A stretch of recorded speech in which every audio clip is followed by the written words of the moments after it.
সাইয়েদনা লুকমান আলাইহিস সালাম ওনার ছেলেকে কিছু অ্যাডভাইস করেছিলেন, উপদেশ। বাবা হিসেবে আমরা আমাদের ছেলেমেয়েদের অ্যাডভাইস করি না? এই তো উনি ওনার সন্তানকে অ্যাডভাইস করেছিলেন, আর এই অ্যাডভাইসগুলো আল্লাহ তাআলার এত ভালো লেগেছে যে আল্লাহ তাআলা কোরআনের মধ্যে সরাসরি তুলে ধরেছেন। তার মানে আল্লাহ তাআলা বোঝাতে চান আমরাও যেন আমাদের সন্তানদেরকে এই অ্যাডভাইসগুলো করি। এবং আপনি অবাক হবেন, আমরা যখন তাফসিরের ইনডেপথ তাফসিরে যাব, ভিতরে ঢুকবো, আপনি অবাক হবেন যে 3000 বছর আগের সেই উপদেশমালা কিভাবে এই মডার্ন টাইমের সাথে এত প্রাসঙ্গিক হতে পারে।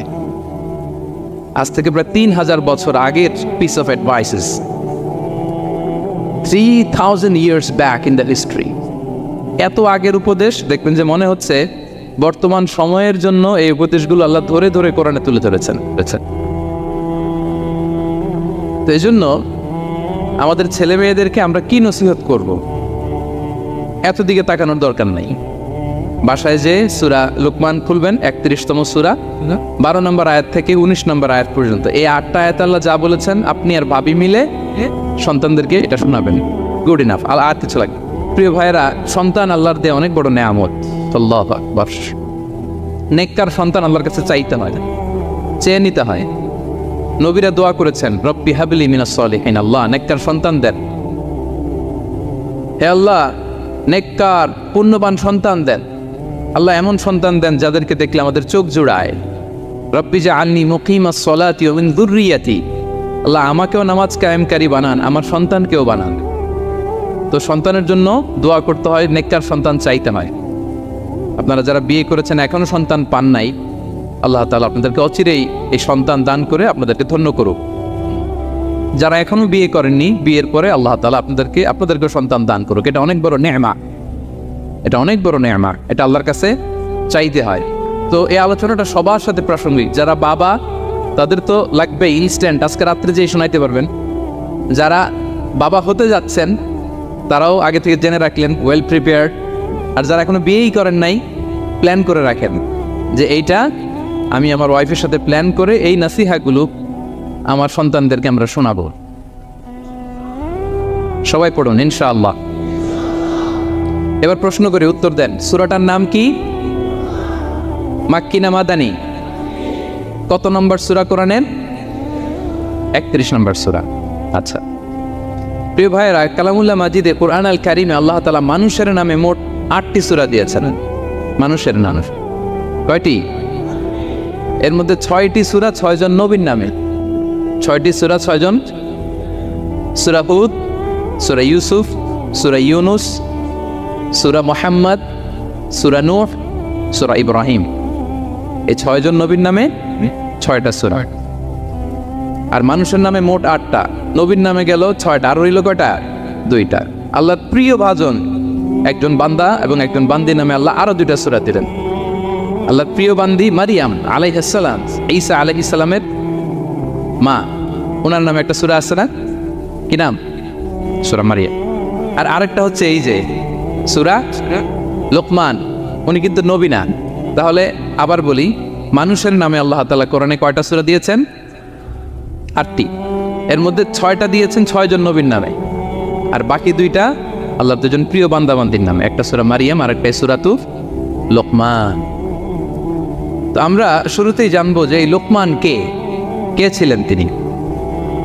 লোকমান আলাইহিস সালাম আল্লাহর প্রিয় ভাজন একজন ব্যক্তি ছিলেন, খুব বিজ্ঞ একজন মানুষ ছিলেন, খুব জ্ঞানী প্রাজ্ঞ একজন ব্যক্তিত্ব ছিলেন। দেখতে উনি কালো ছিলেন, কুৎসিত। চামড়াটা কি ছিল? কালো, ব্ল্যাক। তার মানে ব্ল্যাক হইলেই কাউকে ছোট করা যাবে না। কাজী নজরুল বড় সুন্দর লিখেছেন, কালো আর ধলো বাহিরে কেবল, ভিতরে সবাই সমান রাঙ্গা। কেটে দিলে রক্তের রং, যে কালো রঙের তার রক্ত, যে ধবধবে সাদা তার রক্ত লাল। তাহলে ব্ল্যাক হইলেই কাউকে ছোট করা চলবে না। সাইয়েদনা লুকমান আল হাকিম কুৎসিত বর্ণের একজন মানুষ ছিলেন, খাটো একজন মানুষ ছিলেন। কোথায় থাকতেন? মিশর, সুদান, ইথিওপিয়া, যেটা আগের নাম ছিল হাবাসা, এই রিজিয়নে। কেউ কেউ বলেছেন মিশরের কোন একটা এলাকায়, কেউ সুদান, কেউ ইথিওপিয়া। তো রিজিয়নটা কাছাকাছি। কি করতেন? কোন কোন মুফাসসির বলেন তিনি দর্জি ছিলেন। দর্জি কেউ কেউ বলেন তিনি ছিলেন কানা নাজ্জারান, নাজ্জার মানে কাঠমিস্ত্রি ছিলেন। আবার কোনো কোনো মুফাসসির বলেন তিনি ছিলেন রাইল গানাম, মেষ পালক। বেশিরভাগ তাফসিরে এসেছে তিনি মেষ পালক ছিলেন, ছাগল চড়াতেন, যেটা নবীদের পেশা ছিল, দায়িত্ব ছিল। ওনারা ছাগল চড়াতেন শুরুর দিকে। তো লোকমান হাকিম তিনিও ছাগল চড়াতেন এবং তিনি দাস ছিলেন, মুক্ত জীবন তার ছিল না। তিনি একজন মনিবের আন্ডারে তার ছাগলগুলো মরুভূমিতে যেয়ে কি করতেন? চড়াতেন। মজার ব্যাপার হচ্ছে সারা দুপুর, সারা বিকেল, সারা দিন ছাগল চড়িয়ে আসার পরে লোকমান যখন বাসায় ফিরে আসতো, তখন এলাকার লোকজন সবাই লোকমানের কাছে জড়ো হতো, আর উনি তাদেরকে তার প্রজ্ঞা, তার বিজ্ঞচিত কথাগুলো শেয়ার করতেন, শোনাতেন, এগুলো বলতেন। তো এগুলো দেখে লোকমানের মালিক অবাক, কিরে আমার কাছে এলাকার কেউ আসে না, কিন্তু আমার দাস দেখতে কুৎসিত কালো, এই লোকমানের কাছে সবাই এসে ঘিরে থাকে, কি ওর কাছে কি পায়, কি আছে ওর কাছে? তো শ্রোতাদের কয়েকজনকে ডেকে বললো, ঘটনা কি? তোমরা সবাই লোকমান সন্ধ্যাবেলায় ফিরে আসলে তার পাশে জড়ো হও কেন, কি পাও? তো তারা বললো, আপনার দাস লোকমান, এটা সে সাধারণ কোনো মানুষ নয়, সে অসাধারণ মানুষ। সে এমন কথা বলে এগুলো শুনলে জীবন পাল্টে যায়। সুবহানাল্লাহ বিহামদিহি। মালিক বলে, ঘটনা কি? আমি ওর মালিক, কই কোনোদিন তো এরকম ওর সাথে কোনো কনভারসেশনে যাই নাই, কথা হয় নাই, আমি তো শুনি নাই, দেখি আজকে চেক করে দেখি কি ওর এত বিজ্ঞতা, এত জ্ঞান, এত প্রাজ্ঞতা কিসের দেখি। তো আজকে সন্ধ্যাবেলায় ফিরছে, উনি বলতেছে, ইয়া লোকমান ইযবাহ লানা শাতান, একটা ছাগল জবাই করো, ওয়া আখরিজ মিনহা আতিয়াবা মুদগাতাইন, এবার এই ছাগলের সবচেয়ে শ্রেষ্ঠ দুইটা অঙ্গ কেটে নিয়ে আসো, যাও। ফাআখরাজাল লিসানা ওয়াল কলব, লোকমান যে ছাগল জবাই করে ছাগলের জিহ্বাটা আর কলব, হার্ট, এই দুইটা কেটে নিয়ে আসছে, বলছে এই দুইটা শ্রেষ্ঠ। বলছে আচ্ছা ঠিক আছে। মালিক আবার বললো, ওয়াযবাহ লানা শাতান উখরা ইয়া লোকমান, যাও আরেকটা জবাই করো, ওয়া আখরিজ মিনহা আখবাসা মুদগাতাইন, এবার সবচেয়ে নিকৃষ্ট দুইটা অঙ্গ ছাগলের কেটে নিয়ে আসো, যাও দেখি। ফাআখরাজাল লিসানা ওয়াল কলব, সে আরেকটা ছাগল জবাই করে আবার জিহ্বা আর হার্ট, কলব কেটে নিয়ে আসছে, বলছে এই যে এটা সবচেয়ে নিকৃষ্ট। তো মালিক বলে, মা হাযা ইয়া লোকমান, মা লাকা ইয়া লোকমান, ঘটনা কি লোকমান? শ্রেষ্ঠ দুটো অঙ্গ কাটতে বললাম, জিহ্বার কলিজা হৃদয় কেটে নিয়ে আসলা, বললাম সবচেয়ে নিকৃষ্ট দুটো অঙ্গ কাটো, আবার জিহ্বার এটা কেটে নিয়ে আসলা। তো লোকমান বলতেছে, জিহ্বা আর হৃদয় যদি শ্রেষ্ঠ হয়, কলব যদি শ্রেষ্ঠ হয়, এর চেয়ে শ্রেষ্ঠ অঙ্গ আর হতে পারে না। আর জিহ্বা আর কলব যদি খারাপ হয়, মানুষের মুখ আর হৃদয় যদি খারাপ হয়, এর চেয়ে নিকৃষ্ট অঙ্গ আর হতে পারে না। সে তো অবাক, তাই তো? সে চিন্তা করে দেখে, তাই তো, এই মুখ দিয়ে মানুষ ভালো কথা বলে, সত্যের পায়গাম পৌঁছায়, মানুষের কল্যাণের জন্য ডাকে, জিকির করে, তাসবিহ পড়ে, কোরআন তেলাওয়াত করে, তখন তো এই জিহ্বা শ্রেষ্ঠ। আবার এই জিহ্বা দিয়ে যখন সে সমালোচনা করে, গীবত করে, শেখায়াত করে, অন্যকে গালি দেয়, কটু কথা বলে, তখন তো এই জিহ্বাটাই নিকৃষ্ট, ঠিক কিনা? আবার এই হৃদয় দিয়ে, এখানে সিনায় যখন আল্লাহর জিকির বসায়, এই হৃদয় দিয়ে মানুষের কল্যাণের কথা চিন্তা করে, সত্যের কথা চিন্তা করে, তখন তো এটা সবচেয়ে ভালো। আবার এই হৃদয়ে যদি অন্যের ব্যাপারে হিংসা পুষে রাখে, এই হৃদয়ে যদি সে নিজের ব্যাপারে হাই স্টিম, অহংকার পুষে রাখে, তাইলে হৃদয়ের চেয়ে খারাপ অঙ্গার হতে পারে। মালিক অবাক হয়ে গেল, বলতে তাই তো লোকমান, আসলেই তুমি অনেক প্রাজ্ঞ, অনেক বিজ্ঞ, যাও, তোমাকে আমি আর এই বন্দিত্বের মধ্যে আটকে রাখতে চাই না, তোমাকে আমি এই ভালো কথাগুলো গণমানুষের কাছে পৌঁছে দেওয়ার জন্য আজ থেকে তোমাকে লোকমান আমি আজাদ করে দিলাম। মুক্ত জীবন পেয়ে মুক্ত বিহঙ্গের মতো তিনি উড়ে বেড়াতে লাগলেন, আর মানুষের কাছে তার এই প্রাজ্ঞ বিজ্ঞচিত কথাগুলো তিনি ছড়াতে লাগলেন। তো তিনি তার সন্তানকে ডেকে বলেছিলেন, কিছু উপদেশ দিয়েছিলেন ডেকে, যে বাবা এটা করো, এটা করো, এটা করো, এটা করো না। এই তার সন্তানকে এই উপদেশগুলো তিনি যে দিলেন, আল্লাহ তাআলার কাছে এত ভালো লেগেছে, এতই চমৎকার এবং পারফেক্ট মনে হয়েছে, আল্লাহ তাআলা কিয়ামত পর্যন্ত গোটা বিশ্বের সব বাবারা, মায়েরা যেন তাদের সন্তানদেরকে এই উপদেশ দিতে পারে, হুবহু লিটারালি ওই কথাগুলো আল্লাহ তাআলা কোরআনের মধ্যে তুলে দিয়েছেন। আজকের সূরা লোকমানের দ্বিতীয় রুকুতে মূলত এই তাফসীরটাই আপনাদেরকে শোনাবো। তো কোন প্লট, কোন স্লট আজকে আলোচনা হবে, সবার কাছে ক্লিয়ার? হ্যাঁ, আগ্রহ জাগছে, জানার ব্যাপারে আগ্রহ জাগছে? আচ্ছা, আসুন আমরা মহাবিশ্বের মহাগ্রন্থ আল কুরআনুল কারীম থেকে সরাসরি আলোচনা শুরু করি।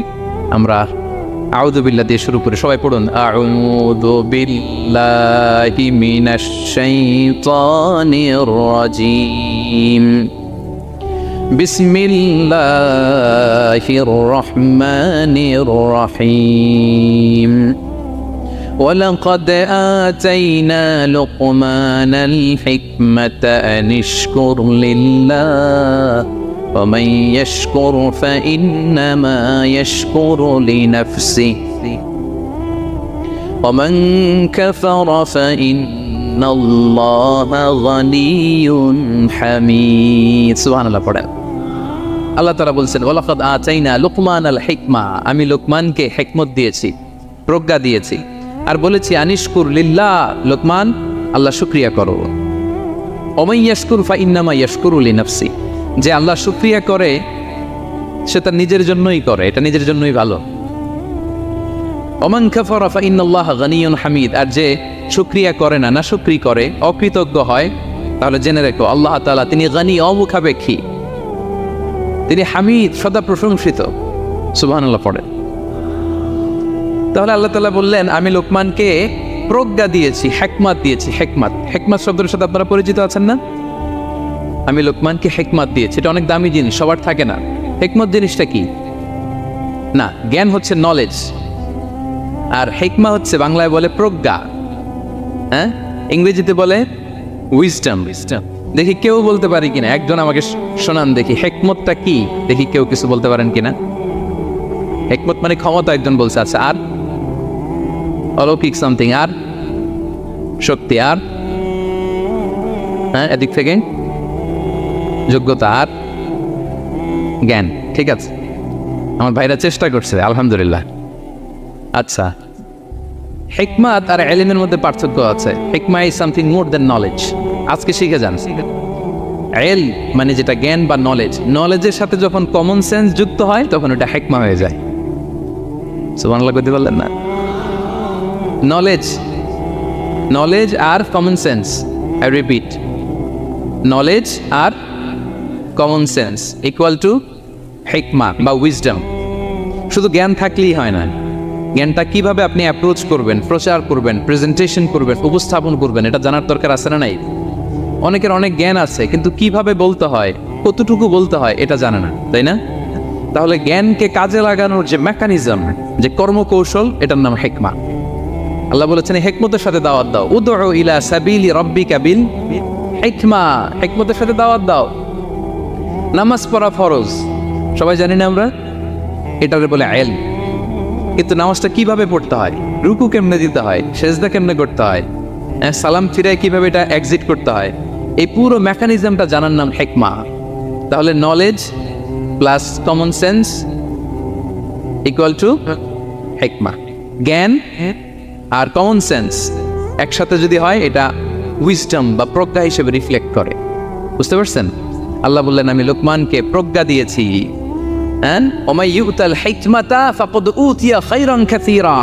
আর যাকে আমি প্রজ্ঞা দিয়েছি তাকে আমি অনেক কিছু দিয়েছি সুবহানাল্লাহ পড়ে আল্লাহ তাআলা যেন আমাদেরকে প্রজ্ঞা দিয়ে ধন্য করে আমরাও যেন হিকমতের অধিকারী হতে পারি আল্লাহ তুমি তৌফিক দান করো তাই জন্য আল্লাহ বললেন ওয়ালাকাদ আতাইনা লুকমানাল হিকমাতা আনিশকুর লিল্লাহ ওয়া মান ইয়াশকুর ফাইন্নামা ইয়াশকুরু লিনাফসি আমি লোকমানকে হিকমা দিয়েছি মানে প্রজ্ঞা দিয়েছি আর বলেছি আমি আল্লাহর শুকরিয়া করো যে শুকরিয়া করে সে তার নিজের জন্যই করে যে কুফরি করে অকৃতজ্ঞ হয় জেনে রেখো আমি আল্লাহ গানিয়ুন হামিদ আমি গানি অমুখাপেক্ষী হামিদ সপ্রশংসিত আল্লাহ লোকমানকে বললেন আনিশকুর লিল্লাহ আল্লাহর জন্য শুকরিয়া করো শুকরিয়া যে করে সে তার নিজের জন্যই করে এখানে আল্লাহর কিছু হয় না নাকি আমরা শুকরিয়া করলে আল্লাহর ক্ষমতা 1 ইঞ্চি বেড়ে যায় আমরা গোটা বিশ্বের সবাই সিজদায় পড়ে থাকলে আল্লাহর ক্ষমতা একটু বেড়ে যাবে না পারবে আর আমরা সবাই যদি সবচাইতে পাপী হয়ে যাই আল্লাহর ক্ষমতা কমে যাবে না কমবে তাহলে লাভ লস আল্লাহর কিছু নাই লাভ লস সব কাদের আওয়াজ করে সবাই বলুন লাভ লস কাদের শুকরিয়া করলে আমাদের লাভ লা ইন শাকারতুম লা আযীদান্নাকুম ওয়া লা ইন কাফারতুম ইন্না আযাবি লাশাদীদ আল্লাহ বলেন যদি তোমরা শুকরিয়া করো নিয়ামত বাড়িয়ে দেব আর যদি কুফরি করো জেনে রেখো আমার আযাব আমার পানিশমেন্ট আমার শাস্তি বড় করা আমি আল্লাহ সব সময় ধরি না ধরলে ছাড়ি না ঠিক কি না ধরে ধরে ধরে না, ধরলে আল্লাহ ছাড়ে না। শুকরিয়া করলে তিনি বাড়াতে থাকে, দিতেই থাকে। শুকরিয়া করবেন তো পাবেন, নিয়ামতে শুকরিয়া করবেন তো পাবেন, করবেন তো পাবেন। তো শুকরিয়া করলে আমাদের লাভ, আমাদের লাভ। হাদিসে কুদসিতে আল্লাহ বলেছেন, এই বানি আদম সবাই মিলে, আলা আতকা কলবি রাজুলিন ওয়াহিদ, তোমরা যদি সবাই সবচেয়ে মুত্তাকি হয়ে যাও, ইবাদতে লুটিয়ে পড়ো সবাই, আমার কিচ্ছু পারবে না। আর তোমরা সবাই যদি আফজারি কলবি রাজুল ওয়াহিদ, সবচেয়ে নিকৃষ্ট আত্মার মানুষ হও, পাপাচারে ডুবে যাও, আমি আল্লাহর ক্ষমতার 1 ইঞ্চিও কমবে না। তাহলে শুকরিয়া করলে কাদের লাভ? সেটাই আল্লাহ বললেন, শুকরিয়া করলে তোমাদের লাভ। ওমান কাফারা ফা ইন্নাল্লাহা গানিয়্যুন হামিদ, তিনি অমুখাপেক্ষী, অমুখাপেক্ষী, তিনি কারো কাছে ঠেকা না, কিন্তু আমরা তার কাছে ঠেকা, ঠিক কিনা? আমরা বিপদে পড়লে কার কাছে চাই? আল্লাহ কারো কাছে চায়? আমাদের ফরিয়াদ আমরা কার কাছে জানাই? আল্লাহর কি কারো কাছে ফরিয়াদ জানানো লাগে? তিনি গানিয়্যুন হামিদ, অমুখাপেক্ষী, কারো প্রতি তিনি মুখাপেক্ষী নয়। গোটা বিশ্ব তার কাছে প্রার্থনা করে, গোটা বিশ্ব মুখ থুবড়ে তার কাছে পড়ে থাকে, গোটা বিশ্ব লুটিয়ে পড়ে সিজদায় পড়ে তার কাছে রোনাজরি করে, কিন্তু তিনি কারো কাছে কিছু যেতে হয় না। তিনি গানিয়্যুন হামিদ। এরপর আল্লাহ তাআলা সেদিন লোকমান আলাইহিস সালাম সন্তানকে কি উপদেশ দিলেন, এরপরের আয়াত থেকে শুরু করলেন। আল্লাহ তাআলা বললেন, ওয়া ইয ক্বালা লুকমানু লিবনিহি ওয়া হুয়া ইয়াইযুহু ইয়া বুনাইয়া লা তুশরিক বিল্লাহ ইন্নাশ শিরকা লাযুলমুন আযীম। আল্লাহ বললেন, স্মরণ করুন সে সময়ের কথা যখন লোকমান তার সন্তানকে বলেছিল, কি অবস্থায়? ওয়া হুয়া ইয়াইযুহু, ওয়াজ করতেছিল, ছেলেকে নসিহত করতেছিল, কাউন্সেলিং করতেছিল। ফ্যামিলিতে এটা খুব জরুরি, নসিহা করা, একে অপরকে উপদেশ দেয়া। কারণ আদ-দীনু আন-নাসিহা, দিন মানেই কল্যাণ কামনা করা, দিন মানেই অন্যকে কি দেয়া? উপদেশ দেয়া, নসিহা দেয়া। এটা যেন আমরা দেই, এজন্য ফ্যামিলি কাউন্সেলিংটা জরুরি। নিজেই হুট করে সব সিদ্ধান্ত নেবেন না, আপনার স্ত্রীর সাথে পরামর্শ করুন, আপনার সন্তানদের সাথে পরামর্শ করুন। দেখেন সাইয়েদনা ইব্রাহিম আলাইহিস সালাম, তিনি স্বপ্নে দেখলেন তিনি ইসমাইলকে জবাই করতেছে। এটা দেখেই ডিরেক্টলি জবাই করতে উদ্যত হলেন না, তিনি ছেলেকে বললেন, ফানজুর মাযা তারা ইন্নী রাআইতু ফিল মানামি আন্নী আযবাহুক। ইসমাইল, আমি স্বপ্নে দেখেছি যে আমি তোমাকে কি করছি? জবাই করছি। ফানজুর মাযা তারা, what's your opinion about it, what do you think about it. এবার বলো তোমার অপিনিয়ন কি, তুমি কি ভাবছো? আমি দেখেছি তোমাকে জবাই করছি, তোমার অপিনিয়ন বলো। দেখেন, যেমন বাবা তেমন ছেলে, বাপ কা বেটা সিপাহী কা ঘোড়া কুছ না হতো থোড়া থোড়া, সুবহানাল্লাহ বিহামদি। যেমন বাবা তেমন ছেলে। ছেলে বলে, ইয়া আবাতি ফাআল মা তুমার, বাবা আপনি যা দেখেছেন তাই করেন। সাতাজিদুনি ইনশাআল্লাহু মিনাস সাবিরিন, আপনি অচিরে আমাকে ধৈর্যশীলদের অন্তর্ভুক্ত পাবেন। আল্লাহু আকবার। বাবা আপনি ভয় পাবেন না, বিচলিত হবেন না, আমার কারণে আপনি আল্লাহর কাছে লজ্জিত হবেন না। আপনি যেমনটি দেখেছেন তেমনটি করুন, ভয় পাবেন না, অচিরেই আপনি আমাকে ধৈর্যশীলদের অন্তর্ভুক্ত পাবেন। যেমন বাবা তেমন ছেলে, ঠিক তেমন রেসপন্স, ঠিক তেমন উত্তর। সাথে সাথে বললেন, বাবা আপনি ভয় পাবেন না, করুন। তো দেখেন, আল্লাহর নবী ইব্রাহিম আলাইহিস সালাম স্বপ্নে যেটা দেখেছেন আল্লাহর পক্ষ থেকে এসেছে, চাইলেই তো ছুরি চালাতে পারতেন। চালিয়েছেন? কি করছেন? পরামর্শ করেছেন, কাউন্সেলিং করেছেন। ফ্যামিলি কাউন্সেলিংটা খুবই জরুরি। This is the first and foremost reminder tonight. আজকের তাফসির থেকে প্রথম রিমাইন্ডার এটা, যে বাসায় আমরা কাউন্সেলিং করব, বড় কোনো সিদ্ধান্ত নিতে গেলে পরামর্শ করব, যেমনটি নবী আলাইহিস সালাম ওনারা করেছেন, ঠিক কিনা? তাহলে সাইয়েদনা লোকমান আলাইহিস সালাম ছেলেকে উপদেশ দিচ্ছেন, আর উপদেশের ভাষা হতে হবে কোমল। দেখেন এখানে আল্লাহ তাআলা যেটা ব্যবহার করেছেন, ইয়া বুনাইয়া, যারা আরবি জানেন, বুনাইয়া শব্দটা কিন্তু সাধারণ শব্দ না। ইবনুন থেকে বুনাই, মানে খুব আদর করে ছোট্ট বাচ্চাকে আমরা যেটা ডাকি, ও আমার কলিজার টুকরা সন্তান, ও আমার সোনামণি, ও আমার ছোট্টমণি, ও আমার বাজান, ও আমার আব্বু। আর কি বলেন ছেলেমেয়েদেরকে আপনি? সায়ান। কি এটার মানে কি? ইংরেজিতে বললে ডার্লিং। আর ঠিক আছে, ডার্লিং কিন্তু সবাইরে বলা যায়, মানে যাকে আপনি লাভ করেন, ভালোবাসেন, আপনার ছেলেকে ডার্লিং বলতে পারেন, মেয়েকে বলতে পারেন, আপনার ওয়াইফকে বলতে পারেন, অন্য আবার অন্যান্য নারীদেরকে বলা যাবে, স্ত্রী পর্যন্ত। কাছের যারা এদেরকে। তো মালয়েশিয়ান ভাষা তো আমি জানি না, মালয়েশিয়াতে যেটা বলে ওইটা দিয়ে ডাকবেন, খুব সোহাগ দিয়ে, আদর দিয়ে। কারণ নাসিহাতের ভাষা খুব কোমল হতে হয়। যে নাসিহাত হৃদয় নিংড়ানো মমতা দিয়ে বেরোয়, ওই নাসিহাত অন্যের হৃদয়ে যে টাচ করে। কথা বুঝতে পেরেছেন?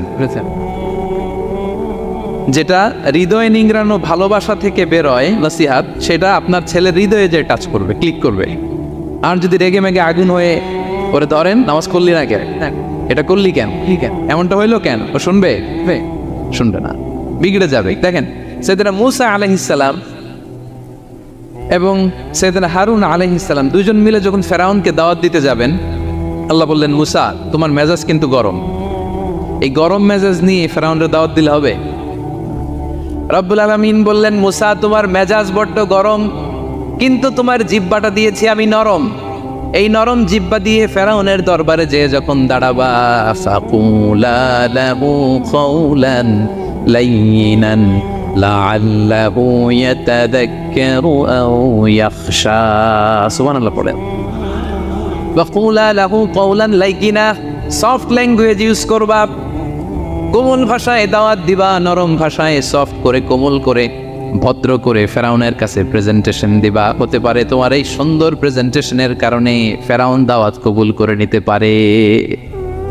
দেখেন আমাদের যে অ্যাপ্রোচে ভুল অনেক দাঈদের, ফেরাউনের মতো কুখ্যাত সন্ত্রাসী এই পৃথিবী আর দেখবে? কথা বলেন না কেন?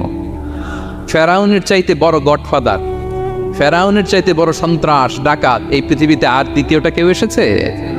তো এই ফেরাউনকে দাওয়াত দেওয়ার জন্য আল্লাহ মূসাকে বললেন, মূসা সফটলি বইল, কোমল ভাষায় বইল, একটু মোলায়েম সুরে বইল, যাতে ওর হৃদয়ে টাচ করে। আর আমরা যাদেরকে খারাপ মনে করি, যাদেরকে আমরা পাপী মনে করি, তারা কি ফেরাউনের চেয়েও খারাপ? হ্যাঁ, তো তাদের কাছে আমরা যখন বার্তা পৌঁছাই, আমরা তো অ্যাগ্রেসিভ হই কেন? আমরা তো অ্যাটাকিং হই কেন? আমরা হিট করে করে কথা বলি কেন? না, দিস ইজ নট দ্য দাওয়া অ্যাপ্রোচ। এইভাবে দাওয়াত দিলে সেই দাওয়াত কোনো ফল বয়ে আনবে না। তো দেখেন আল্লাহ বললেন, ওয়াইদ ক্বালা লুকমানু লিবনিহি ওয়া হুয়া ইয়াইদু, স্মরণ করুন সে সময়ের কথা যখন লোকমান তার ছেলেকে বলেছিল, ওয়াজ করে, উপদেশ দিয়ে, নাসিহা করে, ইয়া বুনাইয়া, ও আমার কলিজার টুকরা সন্তান, ও আমার সোনামণি। যত কোমল ভাষায় আপনার ছেলেকে ডাকতে পারেন, এরকম আদর দিয়ে, সোহাগ দিয়ে, হ্যাঁ, মায়া মমতা মাখা মোলায়েম কণ্ঠে ওকে ডাকবেন। ডেকে কি উপদেশ দিলেন দেখেন। সাইয়েদনা লোকমান প্রথম উপদেশ দিলেন, ইয়া বুনাইয়া, আমার সন্তান, লা তুশরিক বিল্লাহ, ও আমার কলিজার টুকরা বাবা, আল্লাহর সাথে তুমি শিরক করো না। প্রথম উপদেশ, খবরদার আমার কলিজার টুকরা সন্তান, আল্লাহর সাথে শরীক করতে যেও না, আল্লাহর সমকক্ষ কাউকে মনে করো না। আল্লাহকে যেমনি বড় মনে করো, আল্লাহকে যেমনি রিজিক দাতা মনে করো, আল্লাহকে যেমনি পালন কর্তা মনে করো, গোটা বিশ্বের কোন সৃষ্টিকে এমন মনে করো না। লা তুশরিক বিল্লাহ, শিরক করো না। প্রথম অ্যাডভাইস দেখেন, প্রথম অ্যাডভাইসটা অনেক গুরুত্বপূর্ণ। সবচেয়ে জরুরিটা আগে বলতে হয়। কি বলেন? আগে বলতেছে লা তুশরিক বিল্লাহ, ও আমার সন্তান, আল্লাহর সাথে শরীক করো না, কারণ ইন্না শিরকা লা যুলমুন আযীম, আল্লাহর সাথে শিরক বড় পাপ, এটা হচ্ছে যুলমুন আযীম, অনেক বড় জুলুম, এটা মহাপাপ, এটা অনেক বড় জুলুম। শিরকের চাইতে বড় জুলুম আর হতে পারে? শিরকের চাইতে বড় জুলুম আর হতে পারে? কারণ এই জুলুম আপনি সৃষ্টি হয়ে করতেছেন কার প্রতি? বুঝে থাকলে উত্তর দেন। এই জুলুম আপনি সৃষ্টি হয়ে কার প্রতি করতেছেন? আল্লাহর প্রতি। জুলুম কারে বলে দেখি, কে বলতে পারে? অত্যাচার আর মানুষের হক নষ্ট করা, মাশাআল্লাহ অনেক চমৎকার, এটা জুলুম। তার মানে অধিকার নষ্ট করা। কি বলেন? অধিকার হরণ করা, এটা হচ্ছে জুলুম। ইনসাফ বিরোধী কাজ করা, এটা জুলুম। এই যে আল্লাহ তাআলা আমাদের সৃষ্টি করলেন, অস্তিত্বহীনতা থেকে তিনি আমাদের অস্তিত্ব দিলেন, আমাদেরকে রিজিক দিলেন, নেয়ামত দিয়ে আমাদেরকে ধন্য করলেন। তো আল্লাহ তাআলার অধিকার ছিল না যে তাকেই আমি সেজদা দিব? এটা তার অধিকার। এটা কার রাইট? আমরা হিউম্যান রাইটস নিয়ে কথা বলি, অ্যানিমাল রাইটস নিয়ে কথা বলি, উইমেন রাইটস নিয়ে কথা বলি। ইবাদতের অধিকারী তিনি, এটা তার অধিকার। তার জন্য আমরা সিজদায় লুটিয়ে পড়বো। তো এই সিজদা আপনি ওদিকে না দিয়ে যদি মাজারে দেন, আল্লাহর অধিকার নষ্ট করছেন না? কথা বলেন, এটা ইনসাফ হইছে?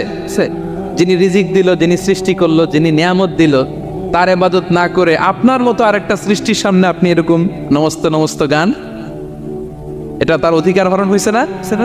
এটা ইনসাফ বিরোধী হয়েছে না? এজন্য আল্লাহ বলেছেন ইন্না শিরকা লা যুলমুন আযীম। শিরকে সবচেয়ে বড় জুলুম বলার কারণ কি? কারণ আপনি সৃষ্টি হয়ে স্রষ্টার উপর জুলুম করেছেন, এর চেয়ে বড় জুলুম আর হতে পারে? এজন্য সাইয়েদনা লুকমান আলাইহিস সালাম বললেন ইয়া বুনাইয়া লা তুশরিক বিল্লাহ, ও আমার কলিজার টুকরা সন্তান, খবরদার খবরদার, কশিন কালেও আল্লাহর সাথে শিরক করবে না। কারণ শিরক হলো সবচাইতে বড় জুলুম, সবচেয়ে বড় পাপ, সব পাপের বাপ, এর নাম হচ্ছে শিরক। এর চেয়ে বড় পাপ হতে পারে? পাপের জগতে যদি র্যাঙ্কিং করেন নাম্বার 1, সবাই নাম্বার 1। আল্লাহ সব মাফ করে দেয়, সব গুনাহ তিনি ক্ষমা করে দেয়, সব পাপকে তিনি চাইলেই মোচন করে দিতে পারেন, শুধুমাত্র কেবলমাত্র শিরকের গুনাহ ছাড়া। ঠিক কিনা? ইন্নাল্লাহা লা ইয়াগফিরু আন ইউশরাকা বিহি ওয়া ইয়াগফিরু মা দুনা যালিকা লিমান ইয়াশা। আল্লাহ তাআলা চাইলে সব গুনাহ তোমার ক্ষমা করে দিতে পারেন, কেবলমাত্র শিরকের গুনাহ ছাড়া। এটা ক্ষমা করে না, কারণ এইটা আল্লাহকে অপমান করার শামিল। ঠিক কিনা? আল্লাহর উদাহরণ বাদ দেই, আপনার বস যে আপনাকে খুব ভালোবাসে, যে আপনাকে স্যালারির বাইরেও আরো অনেক কন্ট্রিবিউশন করে, টাকা দেয়, আদর করে, এই সুবিধা দেয়, ওই সুবিধা দেয়, আপনি ওনার শ্রদ্ধা না দেখাইয়া এই শ্রদ্ধা আপনি অন্যদের দেখান, কিন্তু ওনার শ্রদ্ধা করেন না, উনি এটা মেনে নিবে? কথা বলেন। যে আল্লাহ আপনার জীবন দিলেন, রিজিক দিলেন, সব দিলেন, গোটা জগৎটাই তো তার, সব দেওয়ার পরেও সিজদা যে আপনি কোথায় দেন? হ্যাঁ, মাজারে, দরগায়, বাবার কাছে, এরকম আছে না? নাই? হ্যাঁ, আমাদের এখানে কেউ নাই। হ্যাঁ, দেশে গেলে এরকম মাজারে যে মানত টানত করেন নাকি?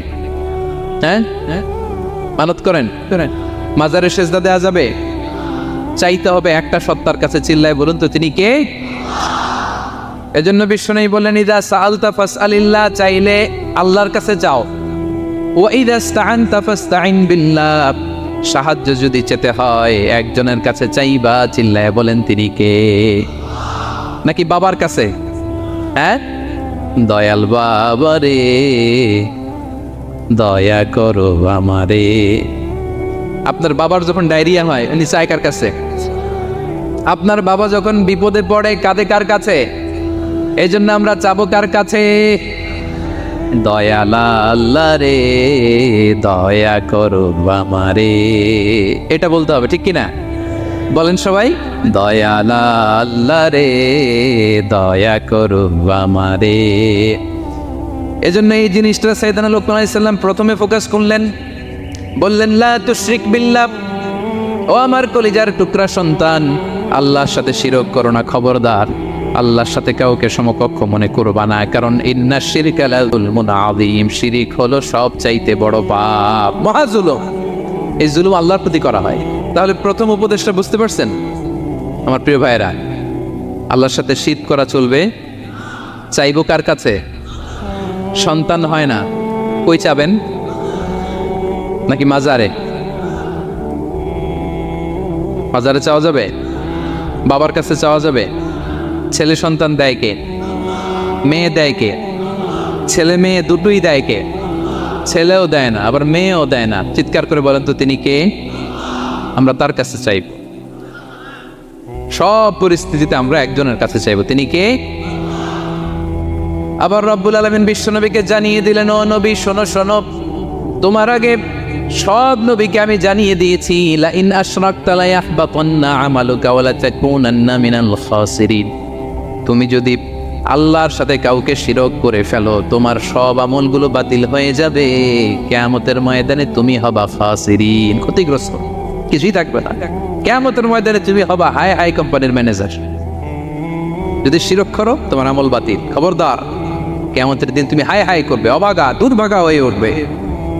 এজন্য শিরককেও আমরা না বলে দিব। শিরকের সাথে আমাদের কোনো সম্পর্ক আছে? জোরে বলেন। গুরুত্বপূর্ণ পয়েন্ট। এজন্য ছেলেকে আগে বললো, বাবা খবরদার শিরক করো না। আবার হাদিসে কুদসিতে রব্বুল আলামিন বলেন, গোলাম কিয়ামতের কঠিন ময়দানে গোটা জমিন পরিমাণ গুনার বোঝা নিয়ে যদি তুমি আমি আল্লাহর দরবারে হাজির হয়ে যাও, আর ওই গুনার বোঝার মধ্যে যদি শিরকের গুনাহ না থাকে, আমি আল্লাহ গোটা জমিন পরিমাণ ক্ষমার বস্তা নিয়ে তোমার কাছে হাজির হয়ে যাব। কথাটার ওজন দেখছেন? জমিন পরিমাণ গুনাহ নিয়ে আসছো আমার কাছে কিয়ামতের দিয়ে। ওই গুনার মধ্যে অনেক ধরনের গুনাহ, নামাজ পড়ো নাই, রোজা রাখো নাই, এই করছো সেই করছো, কিন্তু এই গুনার বিশাল পৃথিবী পরিমাণ গুনার বোঝার মধ্যে শিরকের গুনাহ নাই। তাহলে আমি আল্লাহ এই দুনিয়া পরিমাণ ক্ষমার বোঝা নিয়ে তোমার কাছে চলে আসুন। শিরক করা যাবে? তাহলে প্রথম উপদেশ দিলেন, হে আমার কলিজার টুকরা সন্তান, শিরক করো না, শিরক করো না। আমার ভাইয়েরা, আমার কলিজার টুকরা ক্লাঙের ভাইয়েরা, সন্তানদেরকে এই শিরকের ব্যাপারে, শিরকের ভয়াবহতার ব্যাপারে আপনাকে জানাতে হবে। It's your duty. আপনি শুধু বাবা হইলেই চলবে না, আপনার ছেলে মেয়ে কোন পথে চলবে এটা আপনাকে ঠিক করে দিতে হবে। ওরা এখন ছোট, ছোট থেকে যদি এই তাকওয়ার সফটওয়্যারকে ইনস্টল করে দেন, ওই সফটওয়্যার দিয়ে তার জীবন চলবে, ঠিক কিনা? হ্যাঁ, ওরা যখন ছোট থাকে কাদা মাটির মতো থাকে, কাদা আর মাটিকে যেমন ডিজাইন করতে মনে চায় করা যায় না? একই কাদা মাটি দিয়ে বল বানানো যায়, ঘর বানানো যায়, পুতুল বানানো যায়, ওই এটা বানানো যায়, অনেক কিছু বানানো যায়। কিন্তু এটা যখন শুকিয়ে শক্ত হয়ে যায় আর কিছু করা যায়? হ্যাঁ, আমাদের আঞ্চলিক ভাষায় বলে কাঁচা না নোয়ালে বাস পাকলে করে। ছোটবেলা থেকেই now this is the high time, ওদেরকে এডুকেট করার এখন মোক্ষম সময়। এটা আপনার রেসপন্সিবিলিটি বাবা হিসেবে করতেই হবে। নতুন প্রজন্মকে আমাদের বাঁচাতেই হবে, ঠিক কি না? মানুষের পেট থেকে বেরোলেই কেউ মানুষ হয় না। গরুর পেট থেকে যেটা বেরোয় এটা গরু, ছাগলের পেট থেকে বেরোলেই ছাগল হয়ে যায়, হাতির পেট থেকে বেরোলেই হাতি হয়ে যায়। কিন্তু মানুষের পেট থেকে একটা কিছু বেরোলেই ওটা মানুষ হয়, ওটার মানুষ বানাতে হয়। কি করতে হয়? মানুষ বানাতে হয়। গরুকে কেউ কোনোদিন বলে না তুই গরুর মতন গরু হ। ছাগলরে কেউ কোনোদিন কইছে যে তুই ছাগলের মতো ছাগল হ, কিন্তু এই মানুষকেই বলা হয় তুমি মানুষের মতো মানুষ হও, মানুষের মতো মানুষ হও। মানুষের মতো মানুষের বড্ড অভাব, ঠিক কিনা? তা আমাদের ছেলেমেয়েরা মানুষের মতো মানুষ হোক, আমরা চাই কি চাই না? এই উপদেশগুলো আমাদের দিতে হবে, ওদেরকে জানাতে হবে। ছোট্ট মানুষ অনেক কিছুই বোঝে না, ওদেরকে কোনটা সত্যবাদিতা, কোনটা ন্যায়পরায়ণতা, কোনটা আমানতদারিতা, কোনটা চুরি ধরে ধরে বোঝাতে হয়।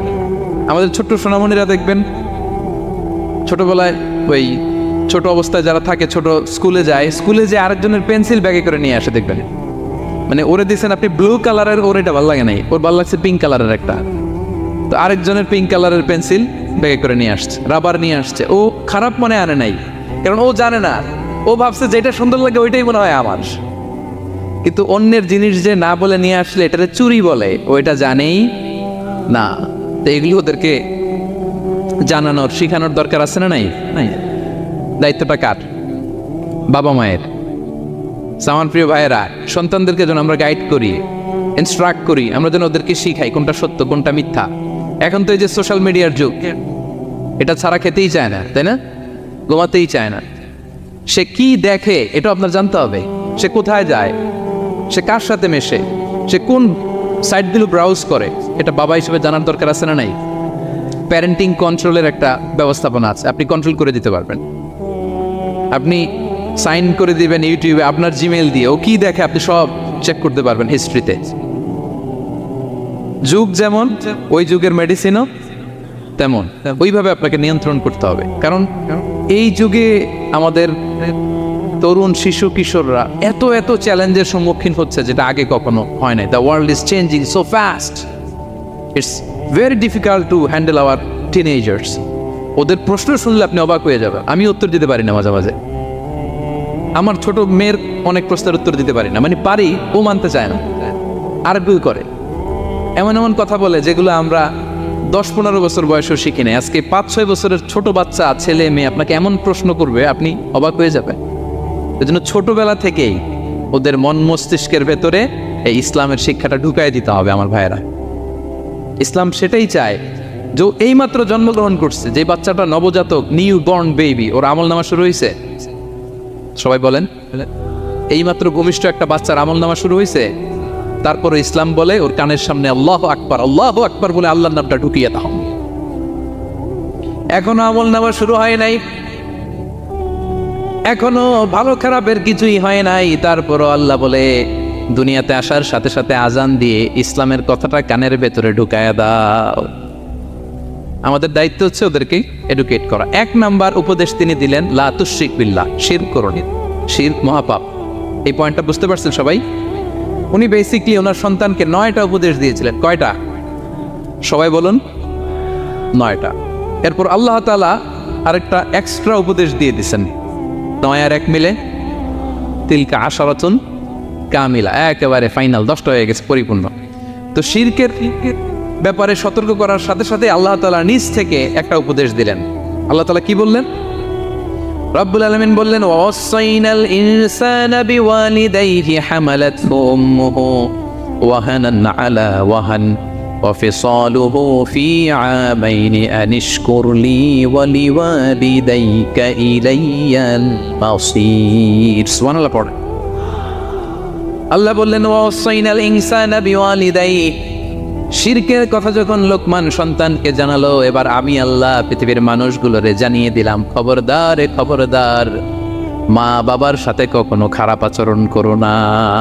ওয়াসাইনাল ইনসান, মানুষকে আমি ওসিয়ত করলাম, রেকমেন্ড করলাম, ভার্ডিক্ট জারি করে দিলাম বিওয়ালিদাই, মা বাবার ব্যাপারে তাদের সাথে সদাচরণ করবে। মা বাবার সাথে খারাপ আচরণ করা যাবে। জান্নাতে একটা দরজা আছে, নাম আল আব, বাবা, আর একটা আল মা। যারা বাবা মার সাথে ভালো আচরণ করছে তারা ওইটা দিয়ে ঢুকবে। সুবহানাল্লাহ পড়েন। এক লোক বললে, ইয়া রাসূলুল্লাহ, আমার মাকে কাঁধে করে কাবার চারদিকে ঘুরিয়েছি, তাওয়াফ করিয়েছি, প্রচন্ড রোদের মধ্যে আমার মাকে কাঁধে করে কাবার চারদিকে লাব্বাইক লাব্বাইক বলে অনেকবার ঘুরিয়েছি। ইয়া রাসূলুল্লাহ, আপনি আমাকে বলে দেন, ছোটবেলা যখন আমি আমার মায়ের বুকের দুধ খেয়েছি, ওই দুধের শোধটুকু আদায় হয়েছে কিনা? বিষ্ণুই বললেন, কি প্রশ্ন করলা তুমি?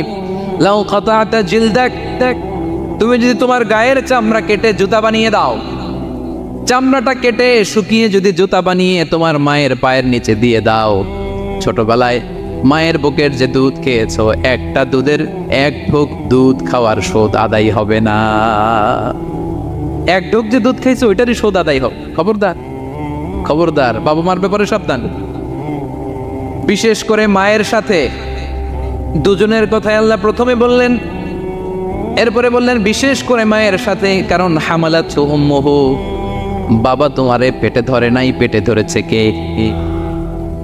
ওয়াহানান আলা ওয়াহান, 10 মাস 10 দিন বোঝার পরের বোঝা, যন্ত্রণার পরে যন্ত্রণা বাবা সহ্য করে নাই, করেছে কে? এত বড় একটা পেট হয়ে গেছে তো, জানেন তো? হ্যাঁ, আল্লাহ। এই পেটটা নিয়ে বারবার কিচেনে যাওয়া লাগছে, এটা নিয়ে টয়লেট করে, এটা নিয়ে গোসল করে, ঘুমাতে পারে না, শুইলে উঠতে পারে না, উঠলে বসতে পারে না। 1 দিন 2 দিন, 1 সপ্তাহ 2 সপ্তাহ, 10 মাস 10 দিন আমার মাকে এই কষ্ট দিয়েছে। মায়ের কলিজার মাঝখানে লাথি মেরে দুনিয়াতে এসেছে। এরপরে আল্লাহ বললেন, ওয়া ফিসালুহু ফি আমাইন, এখানেই শেষ নয়, দুধ ছাড়াতে লেগেছে 2 বছর। কয় বছর? ওগো মা, তুমি এই ধরনের শ্রেষ্ঠ নেয়ামত, তোমারই পদতলে রয়েছে জান্নাত। ওগো মা, তুমি এই ধরনের শ্রেষ্ঠ নেয়ামত, তোমারই পদতলে রয়েছে জান্নাত। ঠিক কিনা? দেখেন আল্লাহ মর্যাদা কোথায় বাড়ালো। আমাদের দুনিয়ার পুরুষ মানুষদের পায়ের নিচে থাকে জুতা, জুতার নিচে বালু, কার্পেট কিংবা ফ্লোর। আর আল্লাহ বলে, দুনিয়ার এক একটা মায়ের পায়ের নিচে আমি জান্নাত দিয়ে রেখেছি। এই পৃথিবীটারে 100 বার বিক্রি করলে জান্নাতের একটা চেয়ারের দাম হবে?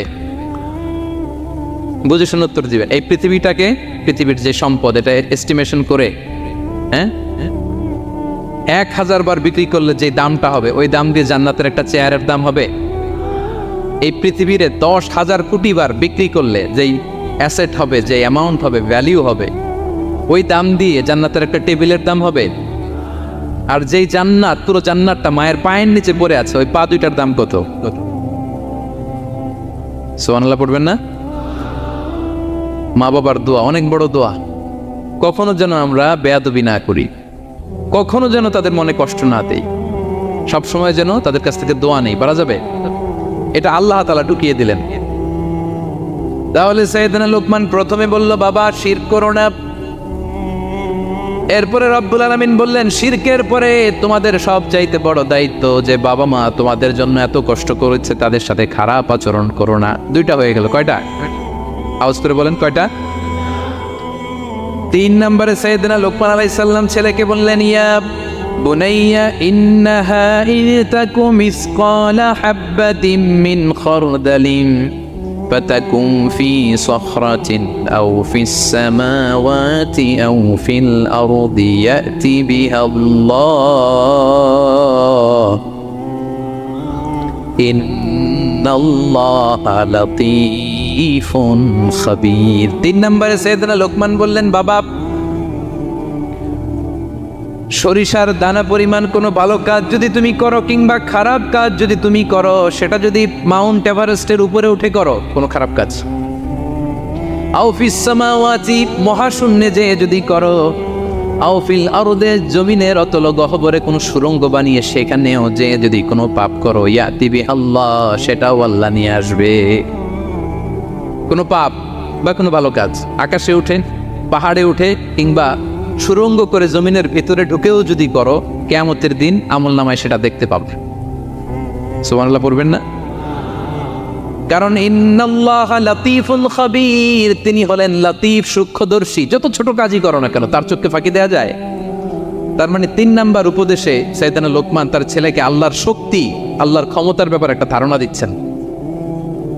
নিজের ছেলেকে তার রবকে চিনাইতে হবে। আমাদের রবকে আমাদের চিনার দরকার আছে না নাই? ছেলেকে বোঝাবেন, বাবা ওই যে তুমি মসজিদে আমার সাথে যে সেজদা দাও, কারে দাও জানো? তিনি কত বড়, তিনি কত বিশাল ক্ষমতার অধিকারী। তুমি সামান্য কোনো ভালো কাজ কিংবা খারাপ কাজ এটা যদি মহাশূন্যে উঠেও করো, পাহাড়ের চূড়ায় গিয়েও যদি করো, জমিনকে ফেড়ে সুড়ঙ্গের ভেতরে ঢুকেও যদি করো, তার চোখকে কঠিন কালেও ফাঁকি দেয়া যাবে। তার মানে 3 নম্বরে আল্লাহর ধারণার ব্যাপারে, শক্তির ব্যাপারে, ক্ষমতার ব্যাপারে, আল্লাহ তাআলার অথরিটির ব্যাপারে, ক্যাপাসিটির ব্যাপারে একটা স্বচ্ছ ধারণা দিয়ে দিল। তুমি জানো নাকি কোন রবের ইবাদত তুমি করো? গোটা দুনিয়ার সবার চোখকে ফাঁকি দেয়া গেল, আল্লাহর চোখকে কঠিন কালেও ফাঁকি দেয়া যায় না, ঠিক কি না? এই পৃথিবীতে সবার চোখকে ফাঁকি দেয়া যায় কি যায় না? পুলিশের চোখ, সিকিউরিটির চোখ, বিমানবন্দরে কাস্টমস অফিসারের যে অফিসার থাকে তাদের চোখ, বিভিন্ন জায়গায় বড় বড় যে সিসি ক্যামেরা থাকে, এগুলো ফাঁকি দেয়া যায়। ফাঁকি দেয়া যায় না একজনের চোখ। আওয়াজ করে বলুন তো তিনি কে? ফাঁকি দেওয়া যায়? আচ্ছা বলেন, এই ছোটবেলা থেকেই এই সেন্সেশন, এই অনুভূতি যদি, এই অনুভূতির সফটওয়্যার যদি আপনার ছেলের মাথায় ঢুকায় দেন, এই ছেলে কোনোদিন দুর্নীতি করবে? খাদ্যে ভেজাল দিবে? মাছে ফরমালিন দিবে? প্রতিবেশীকে কষ্ট দিবে? অনিয়ম করবে? অন্যের অধিকার হরণ করবে না। এজন্য ছোটবেলা থেকেই তার রবকে চিনাই দিতে হবে, রবকে চিনাই দিতে হবে। 3 নম্বরে ছেলেকে তিনি বললেন, বাবা অতি ক্ষুদ্র ভালো কাজ কিংবা খারাপ কাজ যেখানেই করো না কেন, কিয়ামতের দিন সেটা তুমি দেখবা। তার মানে তখন থেকে সে বুঝবে, আমি যাই করি না কেন, ভালো করলে এটার একটা প্রতিদান, একটা রিওয়ার্ড আমি পাবো, কিনা কিনা আর খারাপ যদি করি এটার শাস্তি আমাকে ভোগ করতেই হবে। আল্লাহর সুপ্রিম কোর্টের কাঠ করে আমাকে দাঁড়াতেই হবে। নিক্তিপাল্লা, মাওয়াজিনুল কিসত, ন্যায়ের মানদণ্ড আল্লাহ সেদিন স্থাপন করবেন। আমরা যেটা মিজানের পাল্লা বলি, এটা মূলত ন্যায়ের মানদণ্ড। সামান্য ক্ষুদ্রাতি ক্ষুদ্র জিনিস দিলেও ওইখানে টের পাওয়া যায়। সুবহানাল্লাহ পড়েন। আচ্ছা, আমরা যে চাল কিনি, ডাল কিনি, ধরেন 10 কেজি চালের একটা বস্তা কিনছি, দেখবেন যে অনেক সময় মাপটা একুরেট হয় না। 10 কেজির যে হয়তো একটু বেশি অথবা হয়তো একটু কম, এরকম হয় না অনেক সময়? 5 কেজি কিনছেন এক দোকান থেকে, আরেক জায়গায় যে ভালোভাবে মাপ দিয়ে দেখবেন যে একটু বেশি হয়েছে অথবা একটু কম হয়েছে, ঠিক কিনা? আল্লাহ যে মিজানের পাল্লা সেদিন বসাবেন, ওইখানেও তো এরকম হবে। হ্যাঁ, কেমন হবে? فَمَن يَعْمَلْ مِثْقَالَ ذَرَّةٍ خَيْرًا يَرَهُ পড়ুন পড়ুন, وَمَن يَعْمَلْ مِثْقَالَ ذَرَّةٍ شَرًّا يَرَهُ। ক্ষুদ্রাতি ক্ষুদ্র জাররা তথা অনুপরিমাণ ভালো যদি করো সেটাও সেদিন নিক্তি পাল্লায় মিজানের দাড়ি পাল্লায় দেখতে পাবা, ক্ষুদ্রাতি ক্ষুদ্র খারাপও যদি করো সেদিনও মিজানের পাল্লায় সেটা তুলে দিবে কে? যাররা মানে খুবই ক্ষুদ্র, কতটুকু ক্ষুদ্র আমি উদাহরণ দিয়ে বুঝাই। শীতের সকালে টিনের ঘরে যারা কোনোদিন থেকেছেন, এখানে তো শীত নাই, মালয়েশিয়াতে সারা বছর গরম, শীতের সিজনের কথা মনে আছে তো আপনাদের? না মালয়েশিয়া থাইকে সব ভুলে গেছেন? শীতকাল শীতকাল মনে আছে? হ্যাঁ, শীতের সকালে টিনের ঘরে যদি কখনো থাকেন দেখবেন যে টিনের ঘরে ছিদ্র থাকে, ওই ছিদ্র দিয়ে সূর্যের আলো ঢুকে, রশ্মি। মনে পড়ছেন? শীতের সকাল টিনের ছিদ্র দিয়ে দেখবেন চিকন একটা সূর্যের রশ্মি ঢুকছে। ওটার কাছে গেলে দেখা যায় সামান্য ধুলাবালি, কেমন যেন ডাস্ট উড়ে এটার মধ্যে। অন্যদিকে কিন্তু দেখা যায় না, এদিকে নাই, কিন্তু ওই ছিদ্রটার কাছে গেলে দেখা যায় আলো যেদিক থেকে পড়ছে নিচ পর্যন্ত পুরোটার মধ্যে ধূলিকণা। আসলে ধূলিকণা কি শুধু এদিকেই না, পুরা ঘরেই আছে, ওইদিকে আলো পড়ছে ওইটা দেখা যায়। ওই যে ছোট্ট সূর্য রশ্মির মধ্যে কাছে গেলে যে ছোট্ট ছোট্ট ধূলিকণা দেখা যায়, ওইটার নাম হচ্ছে যাররা। যাররা ফামান ইয়ামাল মিসকালা যাররাতিন খাইরান ইয়ারা। এই ধূলিকণার ডাস্টের যাররা পরিমাণ ভালো করলে সেটাও দেখতে পাবা, আবার যাররা পরিমাণ খারাপ করলে সেদিন কিয়ামতের ময়দানে মিজানের পাল্লায় সেটাও দেখতে পাবা। পড়েন সুবহানাল্লাহ। তার মানে 3 নম্বরের ছেলেকে আল্লাহর শক্তি আর সম্ভাবনা সম্পর্কে সতর্ক করলেন, জানান দিয়ে বললেন, বাবা যেটাই করো না কেন সবার চোখকে ফাঁকি দেওয়া যায় না, একজনের চোখ, তিনি কে? কয়টা গেল উপদেশ? সবাই বলুন তো কয়টা? 3টা। 4 নম্বরে লোকমান আলাইহিস সালাম বললেন, ইয়া বুনাইয়া আকিমিস সালাহ। ও আমার সন্তান, 4 নম্বরে উপদেশ হলো তোমাকে নামাজ কায়েম করতে হবে। নামাজ, সবার আগে নামাজ। কাজকে বলে দাও আমার নামাজ আছে, নামাজকে বলো না কাজ আছে, ঠিক কি না? সালাত কায়েম করো, সালাতে কায়েম করো, হবে জান্নাতি তুমি, হবে জান্নাতি তুমি, দিবে কাল হাসরে শীতল ছায়া আরশে আজিম, রব্বিয়াল আলা রব্বিয়াল আযীম, রব্বিয়াল আলা রব্বিয়াল আযীম। সুবহানাল্লাহ পড়েন।